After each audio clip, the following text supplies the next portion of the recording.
இந்த அஸ்வினி ஆயிலி அனுஷம் புரட்டாதி நட்சத்திரம் இருக்கு இல்லையா, அவங்களுடைய வாழ்க்கையில காட்ஃபாதர், ட்ரைட்டர், ஓகேங்களா, வழிகாட்டி மற்றும் துரோகி, ஹீரோ, வில்லன், இவங்க எல்லாருமே சிம்ம ராசி சிம்ம லக்னத்தை சேர்ந்தவங்க. அதே மாதிரி இந்த அஸ்வினி ஆயில்யம் மனுஷம் புரட்டாதி இந்த 4 நட்சத்திரத்துக்குமே ஹீரோ வில்லன் யாருன்னா சூரியனுடைய 3 நட்சத்திரம் இருக்குல்ல, கார்த்திகை, உத்திரம், உத்திராடம். ஒரு பெரிய மாளிகை சைஸுக்கு ஒரு வீடு இருக்கும், அங்க போவோம். ஆனா நம்மளால அந்த வீட்டுல பொருந்தியே இருக்க முடியாது. கிளம்பலாம் கிளம்பலாம் கிளம்பலாம் அப்படின்ற மாதிரி நம்ம மைண்ட் சொல்லிக்கிட்டே இருக்கும். சின்ன வீடு இருக்கும், வெறும் 400 ஸ்கொயர் ஃபீட் தான் இருக்கும். அங்கே போவோம், பாயே போனாமல் நம்ம படுத்துப்போம். அப்போ அப்படியே ஒரு தலைவனுக்கு கொடுப்போம், நம்ம படுத்துப்போம். ஏனோ தெரியாது, நம்ம தாய் வீட்டுக்கு போன மாதிரி ஒரு பீஸ்ஃபுல்னஸ் இருக்கும் அங்கே, ஓகேங்களா. அதுதான் வாஸ்து. ஒரு இடத்தோட நமக்கு பொருந்துடும். நமக்கு பொருந்திடுச்சுன்னா அது நல்ல வாஸ்து, இல்லைன்னா வாஸ்து சரியில்லைன்னு அர்த்தம். நிறைய பேர் இப்போ அதை யோசிக்கிறாங்க. நான் இந்த திசையில வீடு பார்த்து இருந்த நீங்க வந்து 4 திசையில எந்த திசையில வேணாலும் வீடு கட்டலாம். ஆனா அது வருஷம் முழுக்க ஒரே திசையாக இருக்காது.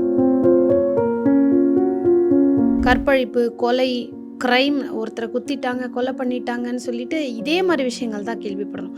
இந்த மாதிரி குற்றம் பண்றவங்களுக்கும் வந்து டிஎன்ஏ வைஸ் வந்து கர்ம பதிவுன்னு இருக்குமா, இல்லை ஆல்ரெடி இவங்க இந்த குற்றம் பண்ணுவாங்கன்றது சொல்லப்பட்டிருக்குமா? அதுக்கெல்லாம் நான் பதில் சொல்லணும்னா, அந்த மாதிரி குற்றம் செய்தவர்களுடைய ஜாதகம் ஒரு 1000 பேர் 2000 பேரோட ஜாதத்தை நான் பார்த்துக்கணும். அதுக்கு கொலை பண்ணவங்களாம் வந்து ஜாதத்தை நம்மகிட்ட காமிச்சிருக்கணும்.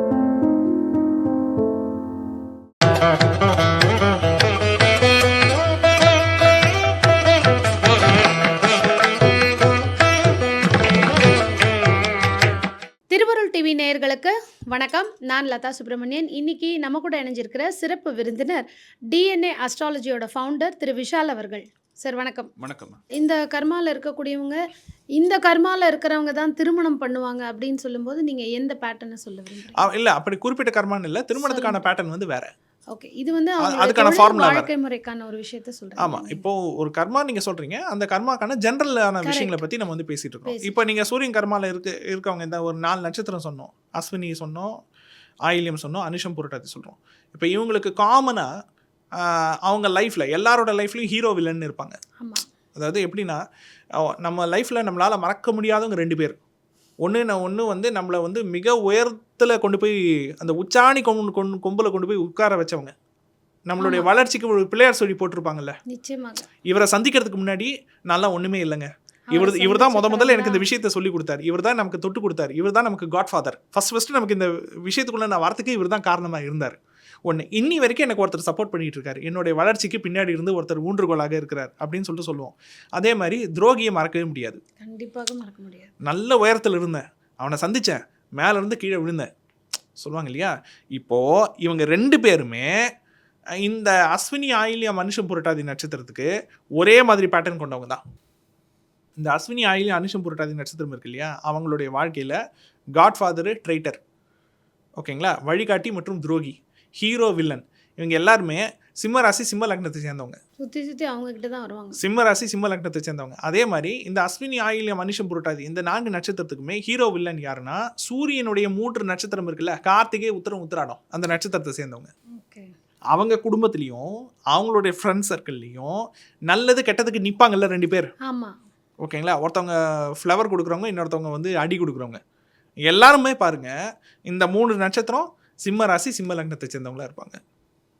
ஓகேங்களா. அப்போது நான் ஒன்று, 2வது இதே அஸ்வினி ஆயில் அனிஷம் புரட்டாதி நட்சத்திரத்தை சேர்ந்தவங்களுக்கு முக்கியமான ஒரு டேர்னிங் பாயிண்ட்டாக இருக்கும்ல லைஃப்பில், ஸ்டார்டிங் பாயிண்ட்டு, டேர்னிங் பாயிண்ட்டு, அது வந்து அவங்க அப்பாவும் மாமனாரும்.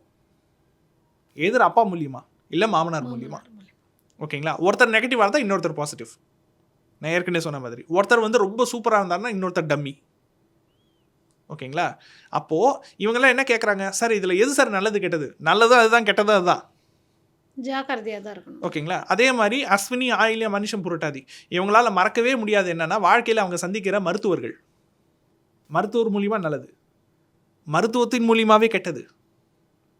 ஸோ இப்போ என்னென்ன பேட்டர்ன்லாம் இப்போ நான் சொன்னேன், சிம்ம ராசி சிம்ம லக்னம் சொன்னேன், ஆமாம், கார்த்திகை, உத்திரம், உத்திராட நட்சத்திரத்தை சேர்ந்தவங்கள சொன்னேன், அப்பா மாமனார் சொன்னேன், ஆமாம், நம்மளுடைய முதலாளி, நிர்வாகி, மருத்துவர், இவங்க எல்லார்கிட்டையும் இவங்க எப்படின்னா தாமரை இலை மேலே தண்ணி இருக்கிற மாதிரி இருக்கணும், நல்லதை மட்டும் எடுத்துக்கணும், ஓகேங்களா.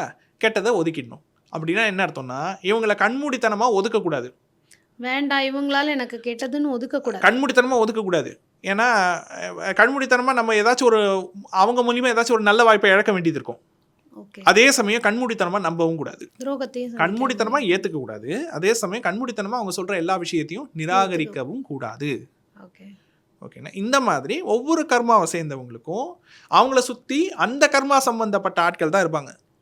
சுத்தி சுத்தி சுத்தி சுத்தி எங்க போனாலும் இவங்க மட்டும் தான் சுத்தி வருவாங்க. இப்போ இதுல வந்து என்னன்னு கேட்டிங்கன்னா, சார் அப்போ வேற வேற ஆட்கள் மூலியமாவும் எங்களுக்கு நன்மை தீமை நடக்குது அப்படின்னு கேட்பாங்க. அது ஒன்றும் இல்லை. நம்மளுடைய ராசி வந்து ஒரு நட்சத்திரம், லக்ன புள்ளி இன்னொரு நட்சத்திரம் இருக்கு. அப்போ 2 கர்மா வந்துருச்சா? ஆமா. ஓகேங்களா? அப்போ 2 கர்மா சம்மந்தப்பட்ட நல்ல ஆட்கள் கெட்ட ஆட்கள் இருப்பாங்களா சுற்றி? கண்டிப்பாக. அவ்வளோதான், வேற ஒன்றும் இல்லை. ஓகேங்களா? மற்றபடி கர்ம பதிவோ டிஎன்ஏ பேட்டர்னோ கார்மிக் பேட்டர்னோ இது எல்லாமே நம்மளுடைய கைடன்ஸ்க்காக மட்டும்தான். ஒரு விஷயத்தை செய்யறதுக்கு முன்னாடி அதை செய்யலாமா வேண்டாமா, ஓகே, அவ்வளோதான். செய்ய போகிறதுக்கு முன்னாடி இது மூலமாக ஆலோசனை பெற்று நம்ம வந்து அதை ப்ரொசீட் பண்ணலாமே தவிர செஞ்சு முடிச்சப்பறம் ஆழம் தெரியாமல் காலை விடக்கூடாது. அதுதான் ஒன்லைன். ஓகே, ஓகேங்களா? அப்படி காலம் விடணும்னா உங்களுக்கு அட்லீஸ்ட் நீச்சலாவது தெரிஞ்சிருக்கணும். இல்லை சார் எனக்கு நீச்சல் தெரியும்னா ஓகே, உங்கள் ரிஸ்க். நீங்கள் உங்களுக்கு நீச்சல் தெரியும், சமாளிச்சுப்பீங்க. நீச்சல் தெரியலன்னா விடாதீங்கன்னு தான் நம்ம சொல்ல முடியும். கண்டிப்பாக. இப்போ நீங்கள் வந்து ஜாதகம், கர்மா, 8 கர்மா இதெல்லாம் தாண்டி வாஸ்துவையும் நீங்கள் வந்து டிஎன்ஏ அஸ்ட்ராலஜி கூட நிறைய இடத்துல கனெக்ட் பண்ணுறீங்க. இதற்கும் அதற்கும் என்ன சம்மந்தம், எந்த விதத்தில் கனெக்ட் பண்ணுறீங்க? இல்லை, வாஸ்து அப்படின்றது வந்து அதை வந்து ஐடென்டிஃபை பண்ணுறாங்க அப்படின்னா ஒரு 8 டைரக்ஷனு, மெயினாக 4 டைரக்ஷனு. இந்த சைடில் விட்டு வர பாருங்களா, சேர்த்து வந்து ஒரு 8 டைரக்ஷனு. அதில் எந்த டைரக்ஷனில் வீடு வச்சுருக்கோம், என்னென்ன மாதிரியான பொருள்லாம் வீட்டுக்குள்ளே இருக்குது, இந்த ஒரு தொடர்பாக தான் முக்கால்வாசி வாஸ்து வந்து பார்க்கப்படுது. வாஸ்துன்றது 2 கான்செப்ட் தான். ஓகேங்களா? நாம் உயிர் வாழ்கிற வீடு, ஓகேங்களா, அது வந்து என்னது, இந்த கட்டடம். நாம் எங்கே ஸ்டே பண்ணுறோமோ அந்த இடம், நிரந்தரமாக நம்ம ஒரு இடத்துல தங்குறோம், அது வாடகை வீடோ சொந்த வீடோ, நாம் உயிர் வாழ்கிற இடம். இன்னொன்று நம் உயிர் வாழும் வீடு, இந்த தேகம். ஓகேங்களா? இதுவும் அதுவும் இந்த ரெண்டுத்தினுடைய ஃப்ரீக்குவன்சியும் பொருந்துச்சுன்னா அது நல்ல வாஸ்து, இல்லைனா பொருந்தலைன்னு அர்த்தம். சரி, இப்போ ஒரு வீட்டுக்கு 5 பேர் இருக்கிறாங்க, இல்லை ஒரு 4 பேர் இருக்கிறாங்க. அப்பா அம்மா பையன் பொண்ணு இருக்காங்க, இல்லை ஒரு அப்பா அம்மா இருக்காங்க, பையன் இருக்காரு, பையனுக்கு கல்யாணம் ஆயிடுச்சு, மனைவி வந்துட்டாங்க, அவருக்கு ஒரு குழந்தை இருக்காங்க. அப்போ 5 பேர் ஆயிட்டாங்களா? நான் என்ன கேட்குறேன், 5 பேரும் வேற வேற ராசி, வேற வேற நட்சத்திரம், வேற வேற ஜாதகம், வேற வேற 5 பேருக்கும் பொருந்துற மாதிரியா வாஸ்து பார்க்க முடியும்? இல்ல, முடியாது. அப்ப யாருக்கு நீங்க முன்னுரிமை கொடுக்கலாம்னா அந்த வீட்டு குடும்ப தலைவர் யாரு? அப்படி இல்லைன்னா டெக்னிக்கலா அந்த வீடு யார் பேர்ல இருக்கு, டாக்குமெண்டேஷன் யார் பேர்ல, அந்த ப்ராப்பர்ட்டி டெக்னிக்கலா யார் பேர்ல இருக்கு? சில பேர் வாடகை வீட்ல இருப்பாங்களே, ஓனர் வெளியூர்ல வெளிநாட்டுல. வாடகை வீட்ல இருக்குன்னா அப்ப குடும்ப தலைவர் யாரு? அந்த குடும்பம் சம்பந்தப்பட்ட முக்கியமான நிர்வாக முடிவுகளை எடுக்கிறது யாரு? அந்த குடும்பத்தை வந்து வேறா இருந்து தாங்கிறது யாரு? அது வந்து வேலைக்கு போகாம வீட்டில் இருக்க பெண்ணா கூட இருக்கலாம், யாரா வேணா இருக்கலாம். அவங்களுக்கு அது செட் ஆகுதா இல்லையா? ஓகேங்களா? அப்படி பார்த்துட்டு போயிடணும். ஏன்னா எல்லாருக்குமே எல்லா விஷயமும் செட் ஆகாது. கண்டிப்பாக. கரெக்டு தானே? ஒரு ஃபங்க்ஷனுக்கு ஒரு இடத்துக்கு போகிறோமா, 100 பேர் இருப்பாங்க. 100 பேருக்குமே அந்த இடம் செட் ஆகும்னு சொல்ல முடியாது. ஓகேங்களா? அதில் வந்து ஒரு 40 பேருக்கு செட் ஆகும், 60 பேருக்கு செட்டே ஆகாது. ஒரு பெரிய மாளிகை சைஸுக்கு ஒரு வீடு இருக்கும், அங்கே போவோம். ஆனால் நம்மளால் அந்த வீட்டில் பொருந்தியே இருக்க முடியாது. கிளம்பலாம் அப்படின்ற மாதிரி நம்ம மைண்டு சொல்லிக்கிட்டே இருக்கோம். சின்ன வீடு இருக்கும், வெறும் 400 ஸ்கொயர் ஃபீட் தான் இருக்கும். அங்கே போவோம், பாயே போனாமல் நம்ம படுத்துப்போம். அப்போ அப்படியே ஒரு தலைவணி கொடுப்போம், நம்ம படுத்துப்போம். ஏனோ தெரியாது, நம்ம தாய் வீட்டுக்கு போன மாதிரி ஒரு பீஸ்ஃபுல்னஸ் இருக்கும் அங்கே. ஓகேங்களா? அதுதான் வாஸ்து. ஒரு இடத்தோட நமக்கு பொருந்துடும், நமக்கு பொருந்திடுச்சுன்னா அது நல்ல வாஸ்து, இல்லைன்னா வாஸ்து சரியில்லைன்னு அர்த்தம். ஓகே, இது யாருக்கா இருந்தாலும் சரி, அதாவது சின்ன வீட்டிலேருந்து பெரிய வீட்டுக்கு போனாலும் சரி, சொந்தக்காரங்க வீட்டுக்கு போய் இருக்கும்பொழுது இதே தான். ஆமாம், வாஸ்துன்றது அது அப்போ அது டெக்னிக்கலாக அது என்ன சார் அப்படின்னு கேட்டிங்கன்னா, உள்ளுக்குள்ளே இருக்கக்கூடிய அலைன்மெண்ட். நீங்கள் எந்த டைரக்ஷனில் வேணாலும் வீடு கட்டுங்க, ஆனால் இன்னென்ன ரூம் இந்தந்த இடத்துல தான் இருக்கணும்னு ஒன்று இருக்குது. நிச்சயமாக இருக்குது, அது மாறக்கூடாதுல்ல? ஆமாம், மாறக்கூடாது. இவங்க என்ன பண்ணுவாங்கன்னா ஸ்டைலுக்காக அதை மாற்றிடுவாங்க, டைரக்ஷனை மாற்றிட்டு. உதாரணத்துக்கு நான் சொல்கிறேன் அப்படின்னா, இன்றைக்கும் தெற்கு சைடு வந்து வேணும்னு கேட்டு வாங்குறவங்க இருக்காங்க. முக்காவாசி அதை அவாய்ட் பண்ணுவாங்க. சில பேருக்கு தெற்கு ராசி, அதாவது அவங்களுடைய மைண்டுக்கு சென்டிமெண்ட்லாம் ஏதாச்சும் ஒரு தெற்கு சார்ந்த ஒரு வீடு, ஏதோ ஒன்று கடையோ வீடோ ஏதோ ஒன்று எடுத்திருப்பாங்க. அந்த டைமில் அவங்களுக்கு ஒரு கோஇன்சிடென்டெல்லாம் நிறைய நல்லதுக்கு நடந்திருக்கும். அவங்க மைண்டில் ஃபிக்ஸ் பண்ணியிருப்பாங்க, தெற்கு நமக்கு ஒன்றும் இது கிடையாது, நமக்கு ராசியாக தான் இருக்குன்ட்டு தொடர்ந்து தெற்கையே பயன்படுத்த ஆரம்பிச்சிருவாங்க. இப்போது அந்த மாதிரி பயன்படுத்துறது தப்பெல்லாம் கிடையாது. ஆனால் நீங்கள் தெற்கு பார்த்து ஒரு வீடு கட்டுறீங்க அப்படின்னா சமையல் ரூமு எங்கே இருக்கணுமோ அங்கே தானே இருக்கணும். ஆமாம். அப்போது தெற்கு சைடு வீடு கட்டினா சமையல் ரூம் முன்னாடி வந்துடும், என்ட்ரன்ஸ்லேயே சமையல் ரூம் இருக்கும். ஓகேங்களா? இவங்க என்ட்ரன்ஸில் சமையல் ரூம் இருக்கக்கூடாது, இது ப்ரைவசி, லேடிஸ்க்கு ப்ரைவசி இருக்காதுன்னு சொல்லிட்டு சமையல் ரூமை கொண்டு போய் பின்னாடி வச்சுருவாங்க. ஈசானி மூலையிலையோ அல்லது வாய் மூலையிலையோ கொண்டு போய் வச்சுருவாங்க. தப்பு தானே இது? கண்டிப்பாக. ஓகேங்களா? அப்புறம் வச்சுட்டு அதனால் ஏதாச்சும் இம்பேலன்ஸ் நடந்துச்சுன்னா, எனர்ஜி இம்பேலன்ஸ் நடந்துச்சுனாலோ, அதனால் வந்து பிரச்சனை வந்துச்சு அப்படின்னா இவங்க என்ன பண்ணுவாங்க, அந்த பழியை கொண்டு போய் அந்த திசை மேலே போட்டுருவாங்க. தெற்கு பார்த்து வீடு கட்டிட்டேன், நிறைய பேர் சொன்னாங்க. நிறைய பேர் இப்போ அதை யோசிக்கிறாங்க. நான் இந்த திசையில் வீடு பார்த்து இருந்த நீங்கள் வந்து 4 திசையில் எந்த திசையில் வேணாலும் வீடு கட்டலாம். ஆனால் அது வருஷம் முழுக்க ஒரே திசையாக இருக்காது. அது தெரியுமா? பூமி சூரியனை சுற்றுது, அதை வச்சு தான் நீங்கள் திசையை கணக்கு பண்ணுறீங்க. ஆமாம். சூரியன் உதிக்கிறத வச்சு தான் நீங்கள் கிழக்குன்னு சொல்கிறீங்க, மறையிறத வச்சு தான் நீங்கள் மேற்குன்னு சொல்கிறீங்க. ஓகேங்களா? ஏன்னா பூமி இப்படி சுற்றுது, சூரியன் இப்படி இருக்குது, அதனால் சூரியன் வந்து இப்படி போகிற மாதிரி நமக்கு தெரியுது. கரெக்டுங்களா? ஆனால் பூமி வந்து இப்படி ஃபுல்லாக வந்து இப்படி சுற்றலை, பூமி வந்து இப்படி வந்து ஃபுல்லாக சுற்றலை, அது வந்து இப்படி டில்ட் ஆகி சுற்றிட்டு இருக்கு. அப்படி டில்ட் ஆகும்போது என்ன ஆகும், சூரியன் வந்து கிழக்கு நோக்கி போகிறது, அதாவது வடக்கு நோக்கி போகிறது. சூரியன் உதிக்கிறது கிழக்கு தான், ஆனால் வடகிழக்கு நோக்கி பயணம் பண்ணும். ஓகேங்களா? மேலே இப்படி போகும், பூமி இப்படி கீழே வரும், மேலே இப்படி போகும், கீழே வரும், இப்படி டில்ட் ஆகி தானே சுற்றிட்டு இருக்கு. அப்போது வடகிழக்கு நோக்கி வந்து பயணம் பண்ணும் பொழுது, ஓகேங்களா, நம்ம என்ன சொல்கிறோம், உத்தராயண காலம்னு சொல்கிறோம். மறுபடியும் தெற்கு நோக்கி பயணம், தென்கிழக்கு நோக்கி பயணம் பண்ணும்போது அந்த 6 மாத காலத்தை நம்ம என்ன சொல்கிறோம், தட்சிணாயன காலம்னு சொல்கிறோம். கரெக்டு தானே? அப்போது அந்த சுழற்சியிலேயே மாற்றம் இருக்குது. கரெக்டு தானே? அப்போது நீங்கள் ஒரு குறிப்பிட்ட டைரக்ஷனில் வீடு கட்டுறீங்க, அந்த குறிப்பிட்ட டைரக்ஷன் வருடம் முழுவதும் அந்த டைரக்ஷனாக தான் இருக்குமா, இல்லை ஸ்லைட்டாக அதுவும் மாறுமா? இந்த பருவ காலத்துக்கு ஏற்ற மாதிரி மாறதான், அதுவும் மாறும்ல. அப்புறம் எப்படி பர்மனெண்ட்டாக நீங்கள் ஒரு வாஸ்து சொல்லுவீங்க? யோசிக்க வேண்டிய ஒரு விஷயம். நிச்சயமா நான் என்ன சொல்கிறேன்னா, இதெல்லாம் யோசிக்கிறதுக்கு காமன் சென்ஸ் இருந்தால் போதுமானதுன்னு சொல்கிறேன் நான். நிச்சயமாக இதை மக்கள் யோசிக்கிறது இருக்கட்டும், முதல்ல வாஸ்து சொல்கிறவங்க யோசிக்கணும். சொல்கிறது புரியுதா? ஜோதிடர்கள் யோசிக்கணும். நிச்சயமாக யோசிக்கணும். நிறைய விஷயங்களை ஆய்வு செய்யணும். அதுக்கு எளிமையாக சிந்திக்கும் திறன் வேணும். அது இருந்தால், கேள்வி கேட்கும் திறன் இருக்குல்ல, அது இருந்துச்சு அப்படின்னா எதை எடுத்துக்கொள்ள வேண்டும், எதை கொள்ளக்கூடாது அப்படின்றது நமக்கு நிறைய விஷயங்களில் உண்மை புரிய வரும். இப்போ வந்து நம்ம பேப்பர் திறந்தோம் அப்படின்னா இந்த காலத்தில் நிறைய வந்து கஷ்டமான சம்பவங்கள் தான் நம்ம கேள்விப்படுறோம். கற்பழிப்பு, கொலை, கிரைம், ஒருத்தரை குத்திட்டாங்க, கொலை பண்ணிட்டாங்கன்னு சொல்லிட்டு இதே மாதிரி விஷயங்கள் தான் கேள்விப்படணும்.